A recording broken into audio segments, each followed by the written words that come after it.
Bienvenue sur un site hautement stratégique. Ce laboratoire privé en partenariat avec le géant chinois Sinopharm est devenu le fer de lance du Maroc dans la course mondiale au vaccin.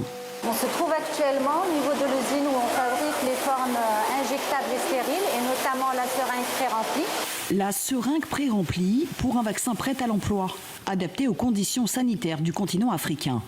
Nous sommes les seuls à avoir introduit cette forme il y a à peu près une dizaine d'années. Et les seuls encore aujourd'hui à la fabriquer en Afrique.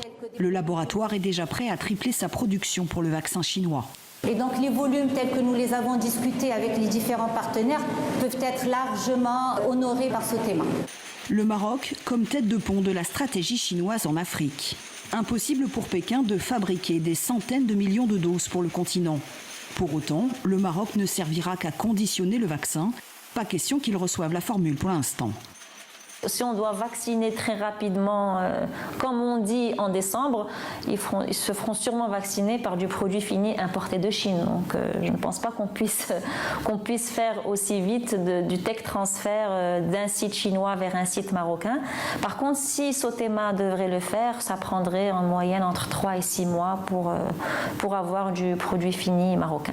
Donc pour le printemps 2021. Inch'Allah. Mais cet accord avec les Chinois reste une opportunité pour le Maroc. Les autorités ambitionnent de vacciner 80% des citoyens de plus de 18 ans, soit plus de 20 millions de personnes. Voilà pourquoi le pays s'est porté candidat cet été pour les essais cliniques chinois. C'était inscrit dans le contrat, les pays participants seraient les premiers servis. Le Maroc a également signé avec les 5 laboratoires étrangers les plus avancés, comme l'américain Pfizer. Et dès la mi-septembre, le Royaume annonçait l'achat de 20 millions de doses du Spoutnik russe. Aucun de ces vaccins n'a encore été homologué par l'OMS, mais les autorités l'affirment, elles restent prudentes. Il faut que les résultats soient validés et qu'il n'y ait pas de risque majeur pour la population. Le Maroc doit être exemplaire car ses ambitions dépassent déjà la Covid-19. Il veut devenir un pays producteur de vaccins à long terme.